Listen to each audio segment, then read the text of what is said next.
Hello, hello, hello, hello. Welcome back to Speaking of Curves. I am Marie Dene, the creator of The Curvy Fashionista, and today we are back with another amazing host. So, if you're new to our Speaking of Curves situation here, we interview different influencers, designers, business owners, creators in the plus space to talk about how we could support them, how they're pivoting, what they're doing during this pandemic time, and how we can best support them to make sure we see them on the other side, right? And so as you're joining in, make sure you say, hey girl, hey, let me know where you're tuning in from. Don't be shy to share this, right? Make sure you share so you can share with your homies. Like there's this whole world over here, right? And I'm so excited about today's guest for a few reasons. I've known her, I want to say since almost 2008, I feel like 2009. We've known each other. She is a plus model, she's a host, she's an actress, she's a life coach, and most recently, she's about to add published author with HarperCollins, like literally to her resume. And she's been all over the place. You recognize her face, and I'm really geeked and excited to welcome Miss Rosie Mercado Flores. Thank you so much for joining us. Hey, Mama, it's good to be here. Thanks for the opportunity. It's 2008, girl. Talk about manifesting things overnight, huh? Everybody says that things happen that people think like boom, like oh, like all of a sudden, like all this stuff starts happening and it's overnight. No, 2008. Have been knocking on doors, hustling, working hard, and thanks for the opportunity of allowing me to be on your platform. Girl, thank you for joining me. Like it's really been like, we've known each other since the first Full Figure Fashion Week. So that was Yes, the face of Full Figure 2009. Fashion Week Because you were the blows face. my mind. Yeah, you were the face of the very first face of Full Figure Fashion Week. Like you came on the scene, you were like, boom, hey booze. And from there you were on Curvy Girls on Nuvo TV. Like you've Girl. done a lot. Yeah. And You you're know what? I so look at cool. all that. I look at it, all that, and I look at the growth and the transformation and the lessons and the failures and the successes that have come along. And honestly, you know what? I'm thankful. I'm thankful for every of those moments and every lesson that's taught me because it's gotten to this point. It's gotten me to this point, and now I got my baby. I'm married. Have my book coming out, podcast. Like there's just a lot of stuff, but it's been discipline, hard work, failure, success, learning, pivoting, growing, and blessing after blessing, and staying in faith. That's the biggest one. Staying in faith has been the biggest one that's got me through all of this. I have to say, like, that's probably been one of the biggest things for me through this pandemic. So, for you, like, you used to live in Vegas, you moved to California. So, thank you for getting up early with us. Thank you. Um, for you, for those people who aren't familiar so much with you, like, give them a little bit of, like, this is who I am. You know what? I'm a proud Latina. I'm a proud Latina. I'm a mom. Now a published author. Came from the plus size modeling world. I went through a whole physical and spiritual transformation throughout that. But really, my first opportunity really the entertainment world was Full Figure Fashion Week and just knocking on those doors at 420 pounds, and just really paving the way of wanting to my voice to be heard, to be represented as a plus size woman. And from there, going into designing clothing, doing the things that I love, going into television reality shows, and then becoming a host, a life coach, and really learning what my purpose and mission was, through all of that, which is, I think, just speaking my voice, keeping authenticity to me, keeping an open book about the successes and failures that I've been through in this industry, and tapping into just like my personal life, which has been being married a couple times and sharing that journey as well. What I've learned through the power of relationships, on the power of being a single mom, trying to make ends meet, and then now being able to share my memoir of the takeaways that I've learned through each of those journeys in my life, from motherhood to being an entrepreneur to being a plus size model and being a host on TV and a life coach. So, you've got this little cutie pie on your lap, honey. Yay! Now, who is going to introduce us? Hello. Oh my! This Oh is my my God. four. Hey, hi. So this is my 4-month-old. So my husband and I got married 2 years ago. We have seven kids total in a blended family. This is our youngest, our 4-month-old. His name's Emiliano, and he's a little chunky monkey. He has taught me so many lessons at 40. Never expected to go through a transformation, do a whole bunch of stuff, and then be a mom again. Never expected that. So, but you know what? I love that because, you know, for me, I'm knocking on 40 and, you know, I kind of want kids or I'm not sure or, you know, whatever. And so like when you share those stories, it's actually really inspiring to hear, you know, from women. Go ahead. Yeah, you know what, I think putting our age out there is a big thing. So many women are so afraid to say, holy shit, I'm 40 years old and I'm going through this, or I haven't accomplished this, or I want to do it, but what are people going to think? I've learned to embrace every area of my life. 40 is just a celebration of I've gotten this far in life and I still have so much more to do and go. And, you know, being a mother at this age, you know, doctors scare you. They tell you a whole bunch of stuff, but, you know, walking in faith and taking care of yourself. And, you know, I firmly believe everything happens for a reason. There's a learning lesson through everything. And for me, again, it's being faithful, staying in prayer, and just learning. Like, this is a new part of the journey. Like, what am I supposed to learn? And I have this bundle of joy that's added so much light and so much, just so much learning what a healthy relationship is and being married and, you know, finally like that success. You've gone through like different like changes and different ups and downs. And one of the things that I think is really amazing is like you, like even when we've had like different conversations, like just chatting on the phone, like you still smiled through it.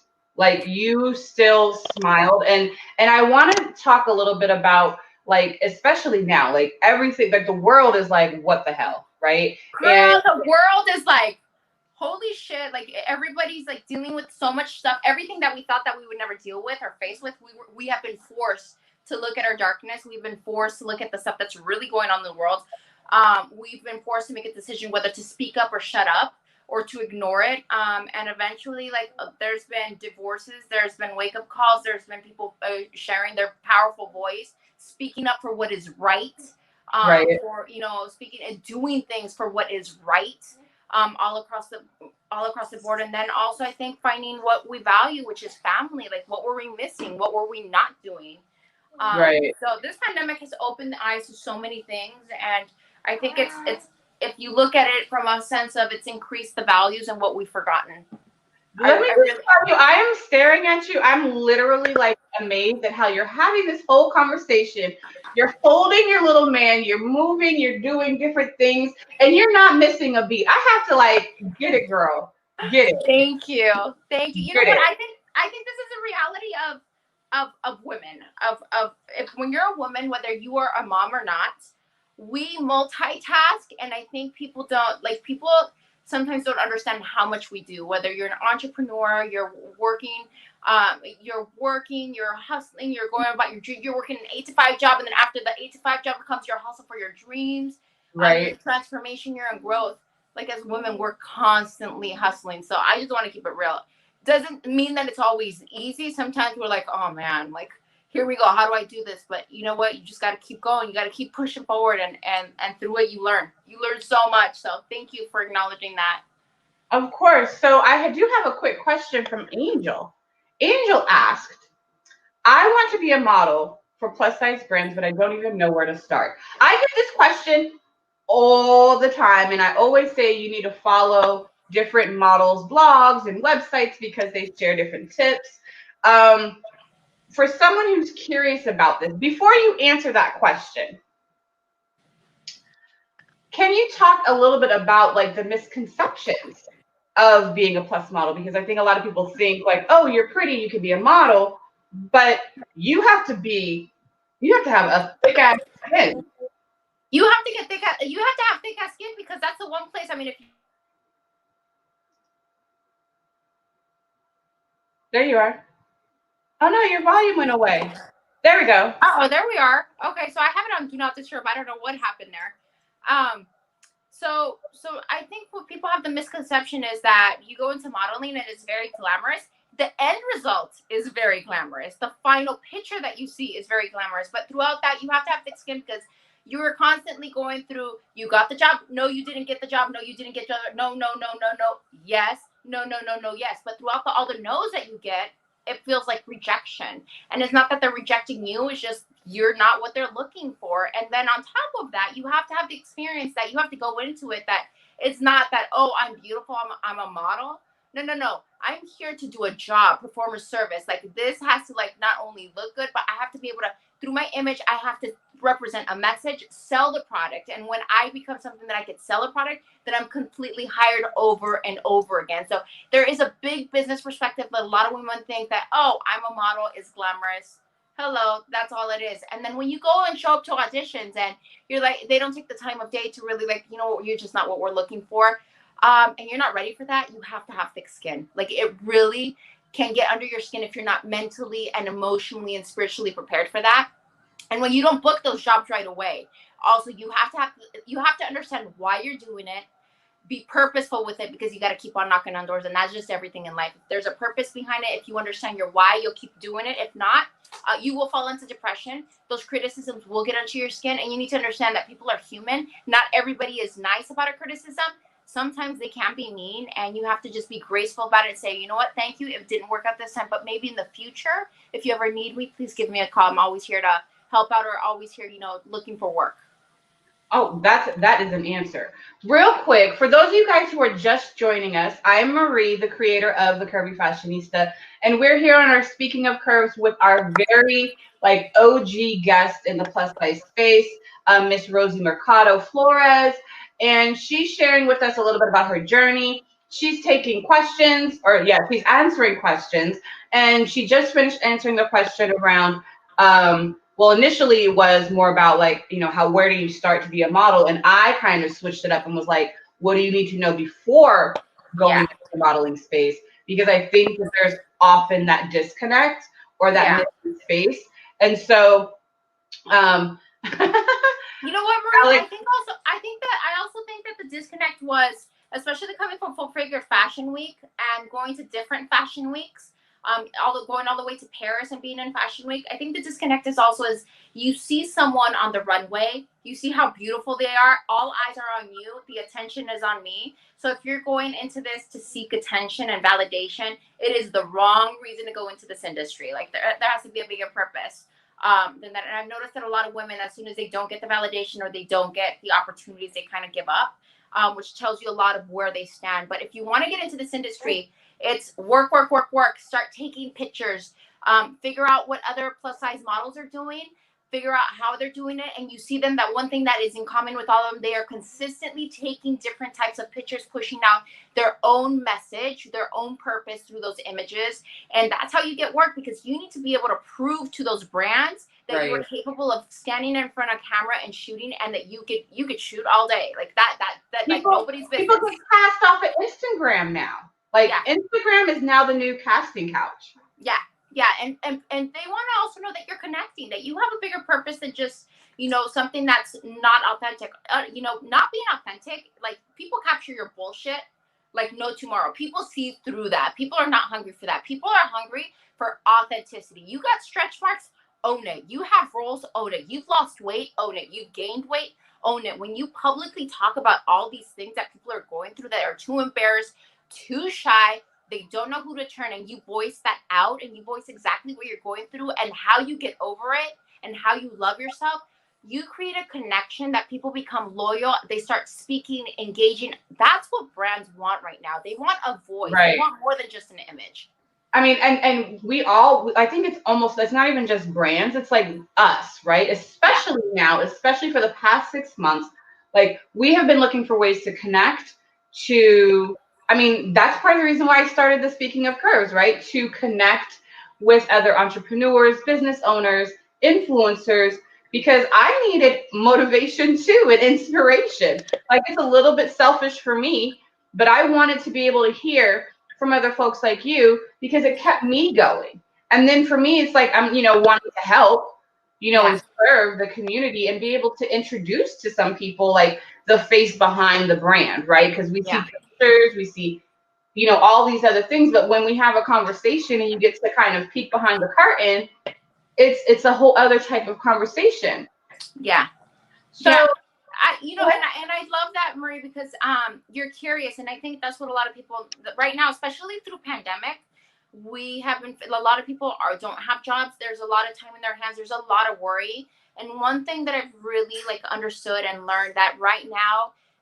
Look, we understand that we're all going through this together. Everybody's going through something in a different way, but nonetheless, we're all going through different issues that we have to deal with. And I think now more than ever, if you could turn the story around and give yourself, look, I know that I've gone through this. This is a time to educate myself. This is a time to really ask myself, why am I doing what I'm doing? Is this for the direction I want to go? This is a time to pivot, to transform, to educate, to find that hunger, find that light, to connect. And I mean, there's so many people putting so much information out there. It's what you do with that information. You can have information all day, but if you don't do anything, it takes you nowhere. And I'm just curious, from the things that you're sharing with us, is this what's going to be in your book? Is this what's going to be, can you reference this in your book? Yeah, you know what? Through my book, we're going through the ups and downs of my life, everywhere from relationships to business to plus modeling to my Oh no, sorry about that. I'm going through everything. Can you hear me? I can hear you, but we can't see you right now. Uh-oh. Let's see. Uh-oh. All right. Yeah, I can't see me either. Did you get a call? Yeah, it's on Do Not Disturb, so I don't know how I'm getting phone calls. So funny. Life happens, huh? Yeah. But keep going. Okay. So I know that you guys can't see me, but my book really is about life lessons. It's about the life lessons that I've learned through the ups and downs and the emotions that I felt, like the real raw emotions that I felt from failure to, the uncertainty of the unknown and how I dealt with that and how moments I really felt like giving up. I thought that like that was it. That I wasn't going to succeed. The stories that I told myself about failure and looking at failure through different eyes and understanding that everything that I went through, why I went through it, and then how people responded to my success and how people responded to my failures and what that taught me throughout that journey. So, I mean, honestly, it's it really is a celebration of success and failure. It's the authentic truth that I went through of opening up about failed relationships, abuse, and being able to speak real about, health and sickness, motherhood, not being a perfect mother. As I had my kids, I wasn't. Everybody wants to say that I've attained perfection or that I don't do that. But honestly, I think this book really was about opening up and just saying, hey, look, I'm human. I've made mistakes. This is where I'm at in my life, and this is what I've learned. And I hope that these lessons, if you're going through this and you're too shy or too embarrassed to talk about it, I just really hope that this lesson really helps you and helps you heal and helps you find your journey and helps you find the way. Now, so Miss Ida said, even when your phone is on Do Not Disturb, since you're on it, it will still ring. That is good to know. That is good to know. That is good to know. Ida, thank you so much. I appreciate that because I'm like, I know that I put it on Do Not Disturb. So this whole technology has been so new in transforming interviews and just working from home and auditions and stuff like that. Hasn't it taken us to a new path of virtually connecting? Innovation is key. So real quick, are you able to see like your settings, like, and to see your at the bottom, like your cam? Yeah, let's see. Oh, there we go. Bam. Hello. Back. Hello. Uh-oh. Let's go back. There we go. Yes. We're back. So I've learned that the camera now on Do Not Disturb, the phone calls will come in, even if it's on Do Not Disturb, and the camera goes off with every phone call. There we go. So I'm dropping the link to her book, the information about her book. The book is called The Girl with Self-Esteem Issues. And this is, you can actually pre-order it right now. And for our Latina and Spanish speaking and Spanish reading readers, the book will also be available in full Spanish too. Yes. And I love that because it's a way of honoring my culture. It's about honoring my parents and honoring who I am as a Latina. I'm a proud Latina, but to say that I'm a proud Latina and not honor it with action, it's a whole different level. So I'm so grateful with HarperCollins. And on top of the Girl with Self-Esteem Issues book, if they pre-order now, they get a self-love toolkit where I talk about the importance of self-love and how to start that process, because self-love right now more than ever is so important for mental health, for spirituality, just for psychological well-being. And also, you know, in life, you know, your daughter, your mother, you know, your sister, your cousin, that self-love help will help you help others. You have a voice. That's real. It's to empower you and to feel good. And when you feel good, you do good. That's what's up. I'm impressed about your, like, you know, what is it? It's 9 o'clock in the morning your time, and you've got on this amazing eye makeup and these lashes, sis. There we go, serving face 9 o'clock in the morning with your 4-month-old, giving us this interview. And you know, I'm really impressed and inspired by like how you've managed to like really, like, life has given you some lemons and you turn it into a martini, right? Like, Thank you. or a lemon drop. There we go. Lemon drop. A little bit more. That I like lemon drops, so we're gonna stay with that, right? Lemon drop. So, There we go. so tell me, like you mentioned designing. I've always wanted to ask you. Oh, Ida said, Rosie, your makeup is bomb. Hold on. Thank you, Ida. I appreciate it. So shout out to my makeup artist who came in at 6 a.m. Oh my you know God. what? You know what, Marie? I really have to say, you know, going on a Facebook Live, being able to talk to you, when you grow to a certain part of your life, you understand what your word means to commit to something. You understand that I have to sacrifice sleep to get up early. Why? Because there's a certain way that I want to present myself, and it's a form of self-respect for myself, and it's a form of respect to the person that I'm giving my time to.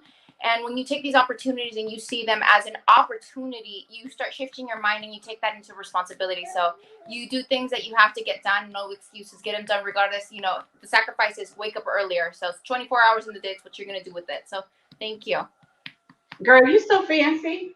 Like, you're over here just giving all these little drops. So for the people, if you could speak to someone who is kind of like navigating this pandemic, like I have learned through doing this series, you know, a lot of people have like taken leaps of faith, have, you know, started a project or a passion, or they've leaned into a passion that, you know, they've had, it's been kind of sitting right here. And now that with the time and the way that the world has shifted, like, you know, they're starting to, you know, take that leap and kind of lean into some of the things that bring them joy.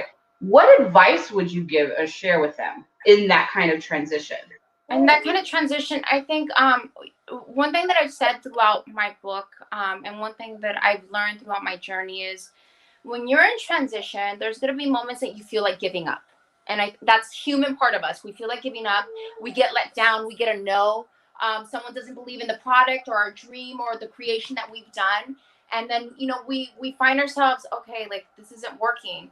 But the thing is, if that's not working, that's just life showing you, okay, this isn't working, doesn't mean it's not going to work.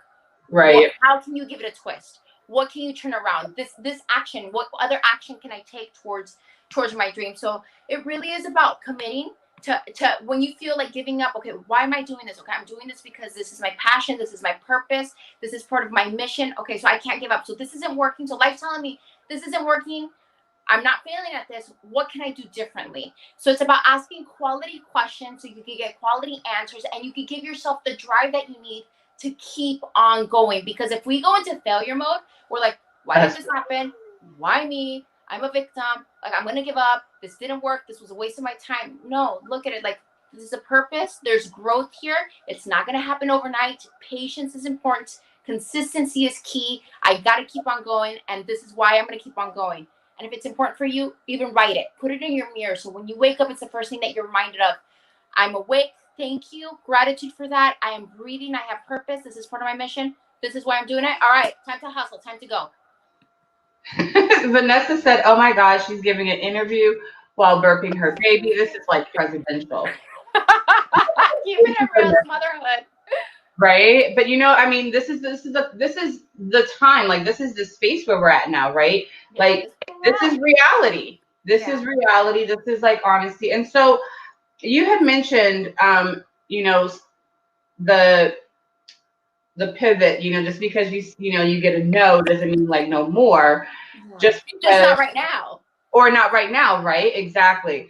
I think I would also like to hear from you kind of where, because oftentimes, like you've mentioned it a couple of times, like, when the way that you've paid attention to the way people react to you when you succeed, and you've paid attention to the way people reacted to you in the failures. Like, what, like, so for me, as someone who's like recently gone through therapy, who's like, coming out and learning how to like be more audacious, be more bold, and like, how do I, and I constantly ask myself, how do I show up for Marie? Right? Because, I didn't have to get all fancy in my H&M leather dress, but, I was talking with Miss Rosie and I wanted to be fancy like her. You look fabulous. Fabulous. Thank you, darling. Look at you. You look beautiful. Hair and eye makeup and all. Thank you kindly, sis. I appreciate you.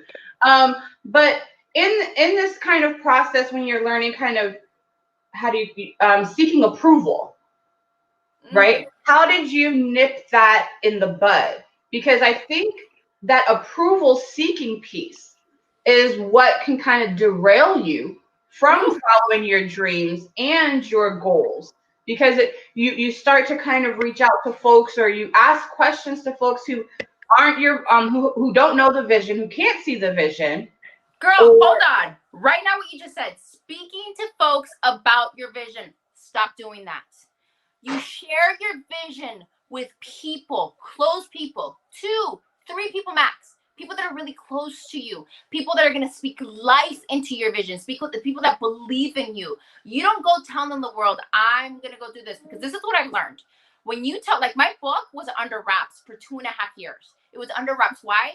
Because I'm going to tell you the biggest lesson that I learned when I went through bariatric surgery and I was public about it, and when I lost weight, people discredited me. They told me that I was selling out to Hollywood, that I did it for all the wrong reasons. And that lesson for me was very big. I lost not only people that I thought supported me, I lost friendships, that people that I thought were friends. People just started talking shit left and right. And what did that teach me is that at the end, why did I do what I do? I did it for happiness, for freedom, for vitality, for having quality moments with my kids without having to worry if I had to bring someone along, or if I fit in a car or fit in a ride. And what did that teach me is that as I dropped weight, people criticized me when I was 420 pounds, that I was too damn fat, too big hips, I was never going to model. I started modeling at that weight, finding my group. I lost the weight, modeled even more, and people then criticized me. You sold out to Hollywood, you lost the weight, you're a fake. Damned if you do, damned if you don't. Damn if you do, damn if you don't. And what I learned is, Rosie, what is this about? Is this you about seeking validation and looking for people's compliments, and that they're like, hey, they're going to cheer you on? You're doing it for the wrong reasons. You got to do it for what makes you happy, what your purpose and mission is. And one thing that I learned today through Bible study, that God doesn't call the equipped. He equips the people he calls. And that for me was huge today. Why? Because that just gave me goosebumps. Girl, Bible study. I'm a woman of faith. And I just want to keep it real. And throughout the journey, I just learned, like, that's why I always say, why is it important? Because if you're seeking validation, trust me, you will be turned upside down by the criticism. You think you're doing something right, and then someone's going to bring you down, tear it apart, and tell you all the reasons why you shouldn't.